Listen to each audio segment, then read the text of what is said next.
ces jeux nous en veulent. Bienvenue sur WatchMojo français, aujourd'hui nous faisons le décompte du top 10 des premiers niveaux les plus durs du jeu vidéo. Nous publions de nouvelles vidéos chaque jour, alors abonnez-vous et activez la petite cloche pour votre dose quotidienne de WatchMojo. Pour cette liste, nous passons en revue les niveaux d'introduction du jeu vidéo, y compris les premières sections de conduite et les combats majeurs, dont la courbe de difficulté semble impossible à relever. Numéro 10, Skynet de Terminator. À Los Angeles en 2029, la guerre de plusieurs décennies entre les humains et les machines donne le ton avant que Kyle Reese ne retourne dans le passé pour tenter d'arranger les choses. Ouais, bonne chance. Si ce niveau en soi est court, il est rallongé et rendu plus difficile par les robots géants au début du niveau et les vagues infinies de Terminator qui suivent. Si Reese parvient à mettre la bombe à l'intérieur du labo, il doit fuir en 45 secondes avant qu'elle n'explose. Échoué et Reese sera éliminé et vous aurez envie de rendre le jeu. Numéro 9, l'asile d'Arkham, Batman Forever. Après une évasion causée par Double Face, le duo dynamique fait face à ce niveau impitoyable. Tandis que les prisonniers sont assez faciles à éliminer, de nombreux joueurs restent coincés à ce stade. Sans plateforme pour sauter et sans issue visible, les joueurs doivent presser les boutons saut et select ensemble pour lancer le grappin dans une zone précise afin de passer. Si le timing n'est pas bon ou qu'on se trouve au mauvais endroit, le grappin ne se lance pas correctement. La solution est dans le manuel, mais aucun indice dans le jeu ne vous aidera à comprendre ce qu'il faut faire et Batman risque de devenir fou à son tour. Numéro 8, le pont-levis, Dragon's Lair. La princesse Daphné a été capturée et c'est Dirk le brave qui doit la sauver. Le temps presse, mais au lieu de se ruer dans le château, Dirk s'arrête brutalement. Il doit traverser un pont-levis qui s'érode et qui est gardé par un dragon tout en évitant des chauves-souris. C'est bien simple, si Dirk touche quoi que ce soit, il meurt.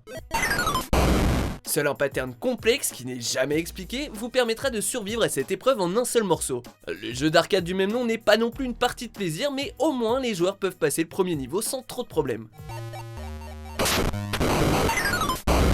Numéro 7, le speeder de Tatooine, Super Star Wars Return of the Jedi. Les jeux Super Star Wars sont célèbres pour leur difficulté, mais celui-ci bat tous les records. Dans le speeder, Luke, Chewie et Leia conduisent sur le sable de Tatooine pour sauver Han du palace de Jabba. Le problème, il y a dû y avoir un tremblement de terre parce que le sable est parsemé de trous noirs. Si vous sautez de plateforme en plateforme, tout devrait bien se passer, mais attention à éviter les rochers géants. Bien que finissable, ce parcours est difficile et vous allez forcément tomber dans le vide plusieurs fois avant d'y arriver, alors que la force soit avec vous. Et au fait, non, vous n'êtes pas fou, ce passage n'était pas dans les films. Numéro 6, le temple des épreuves, Fallout 2. Suivant les pas de sa mère, l'élu entre dans ces ruines dangereuses pour terminer son entraînement. Il s'agit d'une sorte de test pour voir comment les joueurs appréhendent leurs atouts et en négliger certains vous empêchera de continuer. Et la plupart des nouveaux joueurs de la série Fallout ne savent pas s'en servir. Du coup, lorsqu'il faut combattre des insectes radioactifs, se faufiler derrière les ennemis ou crocheter une serrure, ils ne savent pas quels atouts améliorer. Ceux qui ne parviennent pas à échapper au temple sont fichus dès le départ. Numéro 5, les rues de Springfield, The Simpsons, Bart vs The Space Mutants. Au lieu d'y aller mollo avec ce personnage de 10 ans, El Barto doit taguer des objets violets, éviter de se faire tuer au contact de petits aliens et trouver ceux déguisés en humains grâce à des rayons X dans ce niveau très long. Il est également très énervant parce que Bart doit rentrer dans les magasins pour acheter des objets sans aucune indication in-game et utiliser ces objets sans les explications nécessaires pour progresser. Ajoutez la section de skateboard super dure dans la seconde partie du niveau et vous êtes certain de faire fuir définitivement n'importe quel joueur en peu de temps. Numéro 4, l'arène d'Argenta, Pokémon Jaune.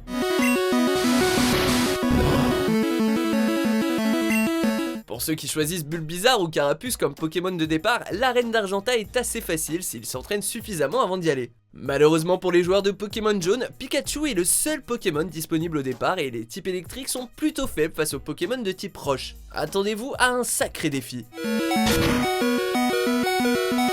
Rien à voir avec l'animé où notre souris électrique préférée arrive à éliminer ses adversaires grâce à la force de sa volonté. Oh non, si d'autres Pokémon peuvent être capturés pour combattre à la place de Pikachu, le pouvoir de Rakaillou et de l'Onyx de pierre vont vous faire douter de la phrase attrapez-les tous et de l'idée de maître Pokémon.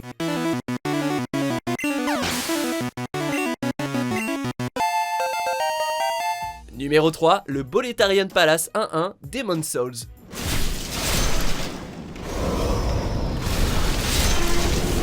Les fans de la série des Souls sont aujourd'hui habitués aux bizarreries du jeu. Mais ça n'a pas toujours été le cas et le célèbre niveau 1-1 a permis d'éduquer les joueurs. La plupart se feront avoir en combattant ses ennemis et en essayant d'éviter les pièges. Il n'était pas rare que les joueurs passent des jours à refaire le niveau après être morts plein de fois, ou à farmer des objets pour rendre leur personnage plus fort. En étant aussi implacable, le niveau 1-1 préparait les joueurs à la folie qui suit, s'ils arrivaient à le terminer bien sûr.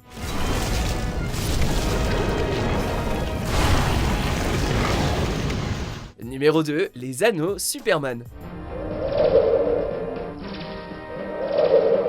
Afin de sauver ses amis des griffes de Lex Luthor, Superman entre dans ce monde virtuel. L'homme d'acier doit alors réussir un parcours d'anneaux très frustrant. On n'a pas trop droit à l'erreur et si Superman loupe trop d'anneaux ou manque de temps, il doit tout recommencer.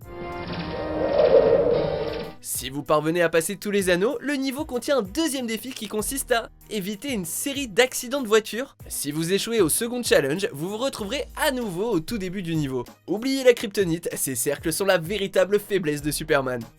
Numéro 1, le tutoriel du parking Driver.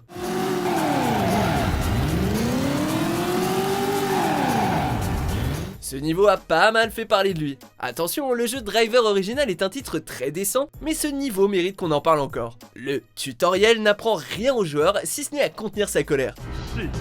Sous la pression d'un chronomètre, on doit terminer les épreuves et les manœuvres sur la liste en apprenant de nos erreurs. Si le temps manque ou que l'on fait une erreur de trop, le niveau recommence. De nombreux joueurs n'ont jamais persévéré au-delà de ce parking. À quoi bon incarner un chauffeur si on cale dès le début? Vous êtes d'accord avec notre sélection? Jetez un coup d'œil à ces autres super vidéos de WatchMojo français et n'oubliez pas de vous abonner pour être au courant des nouveautés.